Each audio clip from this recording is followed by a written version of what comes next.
اسی لیے فرمایا اتنے ہی موازین ہوں گے قیامت کے دن جتنے اصناف اعمال عاملین ہوں گے۔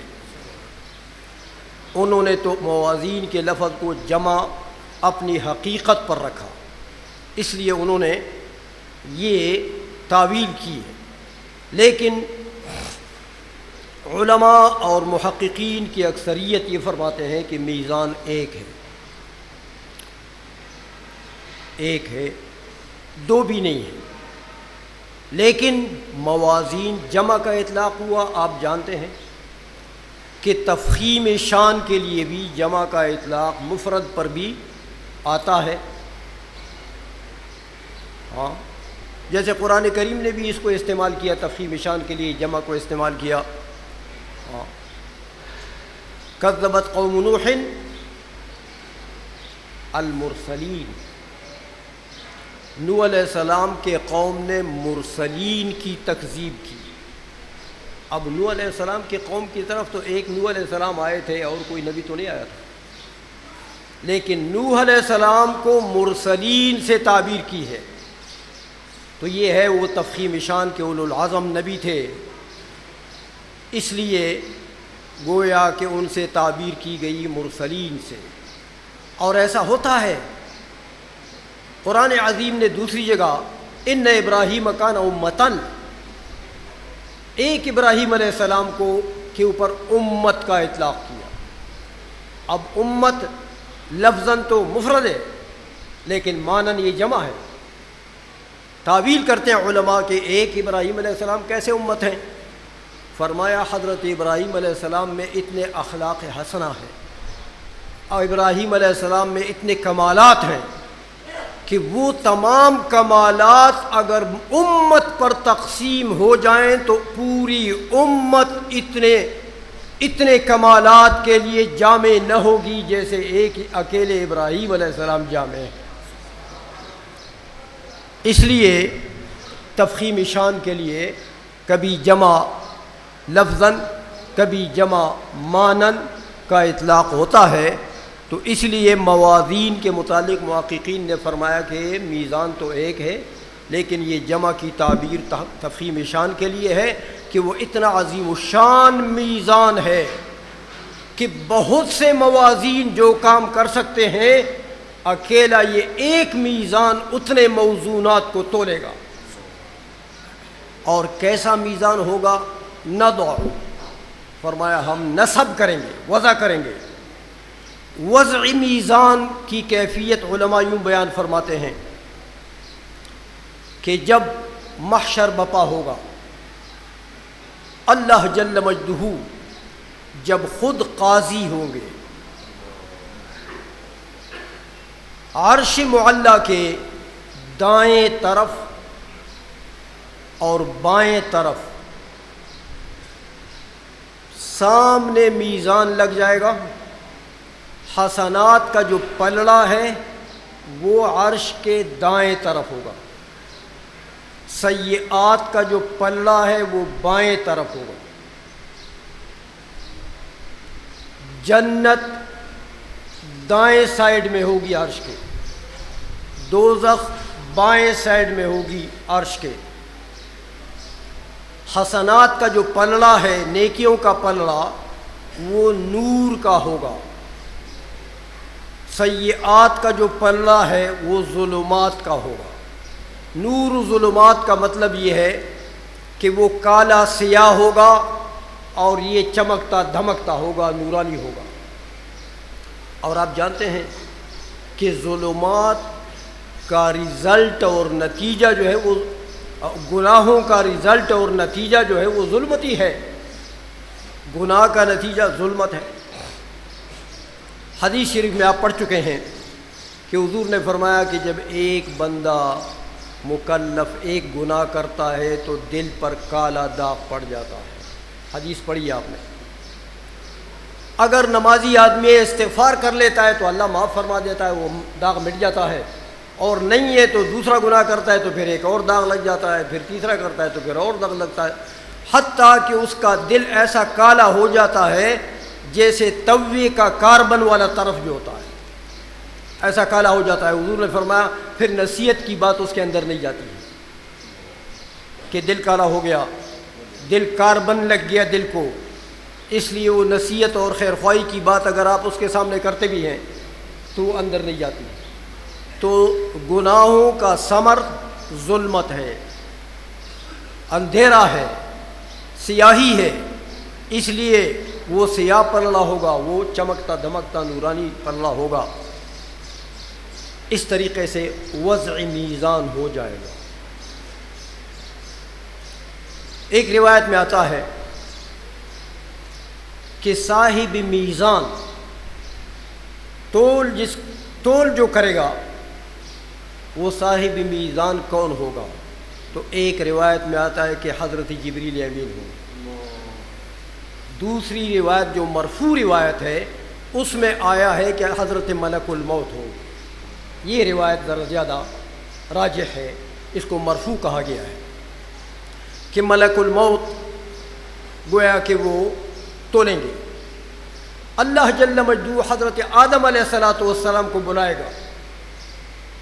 اللہ فرمائے گا جاؤ تم ان سب کے ابا جان ہونا، یہ جن کے اعمال تولے جاتے ہیں سب کے ابا جان ہو، تو تم جاؤ میزان کے پاس کھڑے ہو جاؤ، دیکھ لینا کہ جس کا ایک رائی کے دانے کے برابر نیکی کا پلڑا بھاری ہو جائے گا فلہ الجنہ، وہ جنت میں جائے گا.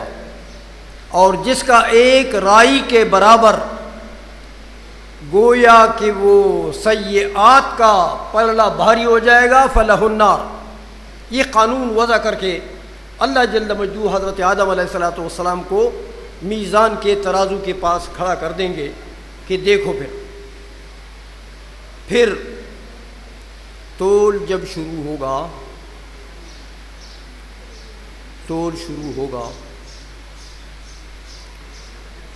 میزان سے جو کارکردگی لینی ہے اس کی جب ابتدا ہو جائے گی تو ہوگا ایسا ہی جیسے اللہ جل مجدہ نے قانون وضع کر دیا. لیکن اللہ جل مجدہ کے اس قانون کے مطابق یہ فرما دیا کہ یہ میزان ہم نے وضع کیا کس لیے؟ موازین کیسے ہیں؟ القسط، فرمایا یہ قسط ہے، انصاف ہے، عدل ہے. القسط مصدر ہے، یہ صفت واقع ہے ترکیب میں موازین کے لیے. آپ کو اعتراض کرنا چاہیے کہ یہ تو مفرد ہے اور موازین موصوف جمع ہے، تو صفت موصوف کی تو مطابقت ضروری ہے.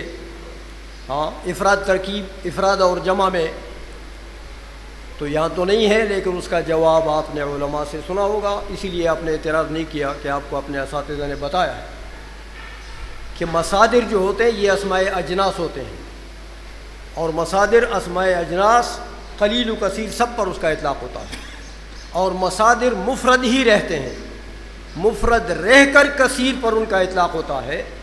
اس لیے یہاں پر یہ صفت ہے اور موازین کے لیے صفت واقع ہے کہ یہ موازین جو ہوں گے یہ قسط اور انصاف کے ہوں گے. موازین القسط قسط اور انصاف کے لیے ہیں. لیوم القیامہ لام یا تو تعلیلیہ ہے تو پھر عبارت بحذف مضاف ہے. لحساب یوم القیامہ تو یہ ندعو کے لیے گویا کہ علت بیان کر دی. ہاں علت مرتبہ، اثر مرتب، ورنہ یہ مسئلہ اختلافی ہے کہ اللہ جل مجدہ کے افعال معلل بالاغراض ہیں یا نہیں ہیں. لیکن ایک بات پر اجماع ہے علماء کا کہ اللہ جل مجدہ کے افعال میں حکم مرتبہ تو ضرور ہوتے ہیں، علتیں تو نہیں ہوتی ہیں، لیکن حکم مرتبہ جس کو علت غائی کہتے ہیں تو علت غائیہ جو ہیں وہ ہوتی ہیں اس کے لیے. تو یہ لیوم القیامہ یہ لام اگر تعلیلی ہو جائے تو عبارت بیاض پہ مضاف ہے لحساب یوم القیامہ، اور یا جو یہ لام ہے یہ بمعنی فی ہے۔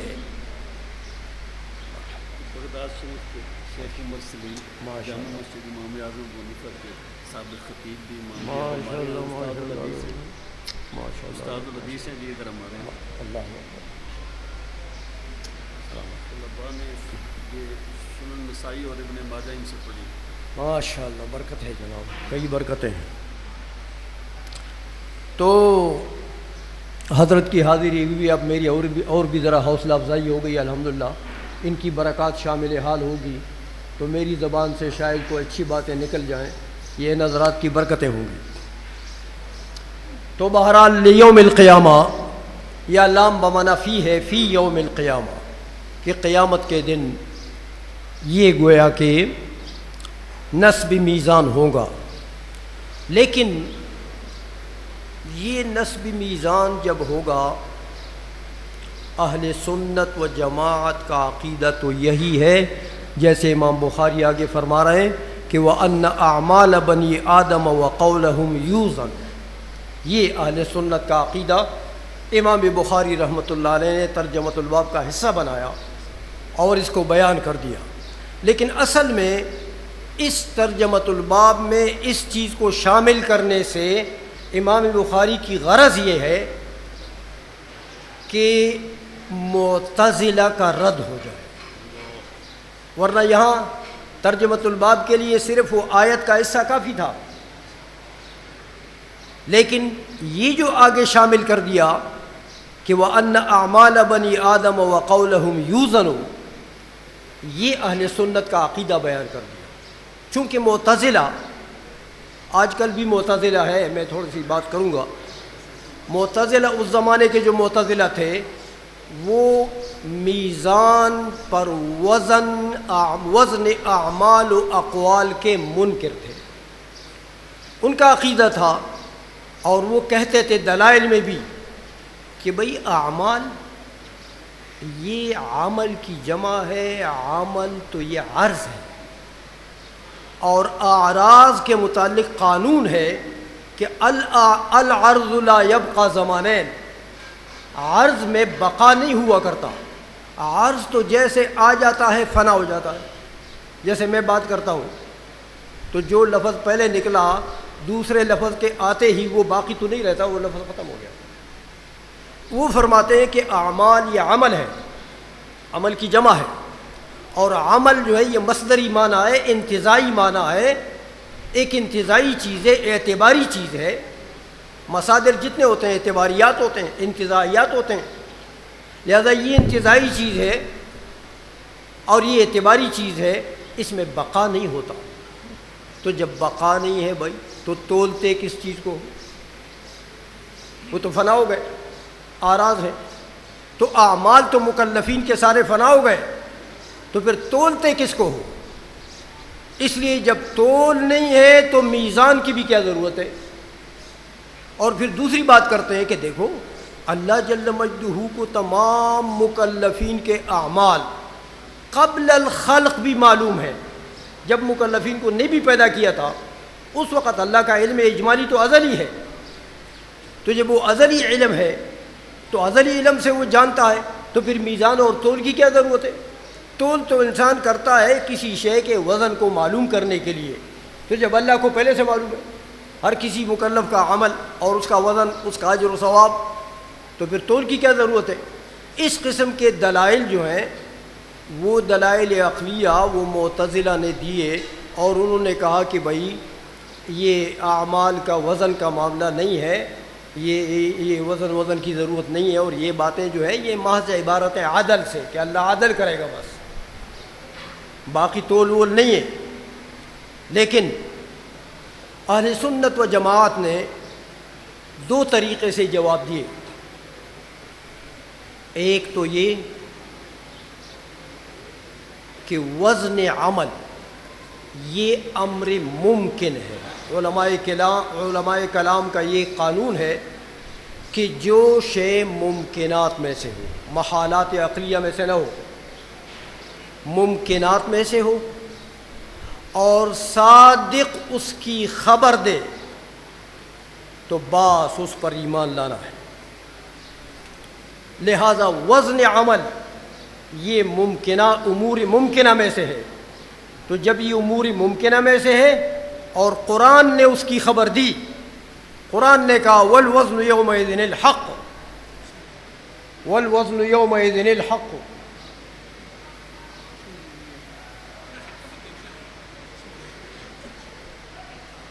تفضل انت ايضا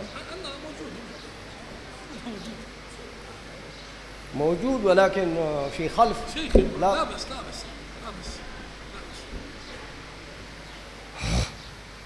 اس لیے اس قسم کے دلائل دیے تو علماء اہل سنت نے اس کا جواب دیا کہ دیکھو وزن اعمال جو ہے یہ ایک امر ممکن ہے، اور جب امر ممکن کی خبر رسول صادق دیں تو اس پر ایمان پھر واجب ہو جاتا ہے، اور اس کا تو حضور نے صرف نہیں بلکہ اس کا تو قرآن نے بھی خبر دی ہے کہ اللہ نے فرمایا والوزن یومئذ الحق، قیامت کے دن وزن حق ہے، ثابت ہے، تو قرآن نے بھی نص کر دیا، حضور نبی کریم صلی اللہ علیہ وسلم نے بھی احادیث میں فرما دیا، تو پھر اب اس پر عقیدہ رکھنا ضروری ہے۔ اسی لیے اہل سنت و جماعت کا عقیدہ بیان کرتے ہوئے امام بخاری نے یہ جملہ شامل کر دیا ترجمۃ الباب میں کہ وَأَنَّ أَعْمَالَ بَنِي آدَمَ وَقَوْلَهُمْ يُوزَنُ، ورنہ اس کی ضرورت نہیں تھی، اس جملے کی ترجمۃ الباب کے لیے صرف قرآن عظیم کی وہ آیت کافی تھی، لیکن یہاں پر معتزلہ کا رد مقصود ہے، اس لیے انہوں نے یہ جملہ شامل کر دیا کہ اعمال اور اقوال جو ہے مکلفین کے یہ تمام تولے جائیں گے۔ لیکن آج کے زمانے میں بھی دیکھیں، اس زمانے میں معتزلہ یہ تھے وزن کے منکر، وزن اعمال و اقوال کے منکر مکلفین کے، تو آج کل تو ہمارے زمانے میں اور ترقی ہو گئی جناب، اعتزال میں اور ترقی ہو گئی۔ آج کل تو کہتے ہیں یہ قبر میں جو جاتے ہیں تو وہ خاک ہو کر مٹی میں مل جاتے ہیں، تو خاک ہو کر مٹی میں جو مل گیا بھائی وہ تو بدن وہ ذات ہی نہ رہی، اعمال تو مصادر تھے نا، وہ تو انتزاعیات تھے نا، تو وہ تو انتزاعیات کے وجود کے منکر ہیں، آج کل تو ذوات کے وجود کے منکر نکل آئے ہیں، تو جو ذات ہی نہیں مانتا وہ اعمال کو کیا مانے گا؟ ایسے ہیں کہ نہیں ہے؟ یہ آپ کے اور ہمارے زمانے میں جو یہ مماتی ہیں وہ تو حضور نبی کریم صلی اللہ علیہ وسلم کی ذات بابرکات کو بھی اپنی قبر انور میں زندہ نہیں مانتے، تو اور کس کو مانیں گے بھائی؟ جب حضور کے متعلق ان کا یہ عقیدہ ہے تو اور کس کو وہ مانیں گے؟ اس لیے اعتزال میں ترقی ہوئی ہے کہ وہ اعمال کو نہیں مانتے تھے، یہاں تو ذوات کو بھی نہیں مانا جاتا۔ اس لیے عرض یہ کر رہا تھا میں کہ یہ جو فرمایا کہ وَأَنَّ أَعْمَالَ بَنِي آدَمَ وَقَوْلَهُمْ، یا دوسرا ضبط ہے اس میں وَأَقْوَالَهُمْ تُوزَنُ، ان کے اقوال بھی تولے جائیں گے، اعمال بھی تولے جائیں گے، تو اعمال و اقوال کو تولنا وہ معتزلہ کہتے ہیں اس کی کیا ضرورت ہے، یہ تو خدا کو پہلے سے معلوم ہے۔ اس کا جواب علماء اہل سنت نے دیا کہ اللہ جل مجدہ کو پہلے سے معلوم ہے، لیکن دیکھو علم ازلی اللہ جل مجدہ کا ہے، اس کا تو کوئی منکر نہیں ہے، لیکن اس کے باوجود اللہ جل مجدہ نے باوجود ایک نظام چلایا ہے اللہ نے، وہ نظام یہ ہے کہ اللہ جل مجدہ تمام اعمال بنی آدم و اقوال کو لکھنے کا ایک نظام ہے کہ نہیں ہے؟ یہ دائیں اور بائیں جو فرشتے بٹھائے ہوئے ہیں یہ کس لیے بٹھائے ہوئے ہیں؟ قیامت کے دن ہر بندے کو جب اپنا عمل نامہ ملے گا اور پھر اللہ فرمائے گا کہ اقرا کتابک کفا بنفسک الیوم علیک حسیبا، یہ اپنی اپنی کتابیں پڑھ لو، ہر ایک اپنے نفس کے ساتھ خود حساب کرے کہ وہ کس کا مستحق ہے۔ تو دیکھیں اللہ کو علم ہے، اس کے باوجود ایک نظام بنایا ہوا ہے، کتابت کا ایک نظام بنایا ہوا ہے۔ یہ کس لیے؟ اس لیے کہ قیامت کے دن بندے کے اوپر حجت قائم کرنے کے لیے، تاکہ ہر بندے کو اپنا عمل نامہ ملے اور اپنے عمل کو وہ دیکھے اور اس کے اوپر وہ حجت بنے۔ اس حجت بنانے کے لیے اللہ جل مجدہ نے یہ نظام رکھا ہوا ہے۔ تو ایسا نہیں ہے کہ اللہ جل مجدہ کو علم نہیں ہے، اس لیے نہ اللہ کو نسیان آتا ہے، نہ اللہ جل مجدہ کو جہل کا کوئی تصور ہے، وہاں پر علم ازلی ہے اس کا، لیکن یہ ایک نظام رکھا ہوا ہے باری تعالیٰ نے حجت علی المکلفین کے لیے۔ تو یہ اہل سنت و جماعت نے معتزلہ کے ان خرافات کا جوابات جو ہیں وہ اہل سنت و جماعت نے دیے ہیں، اور امام بخاری رحمۃ اللہ علیہ نے یہاں پر اس کو قائم رکھا ہے۔ اب اعمال جو ہیں، یہ فرمایا کہ وَأَنَّ أَعْمَالَ بنی آدم وَأَقْوَالُهُمْ تُوزَنُ، وزن کیا جائے گا۔ تو وزن معتزلہ کہتے ہیں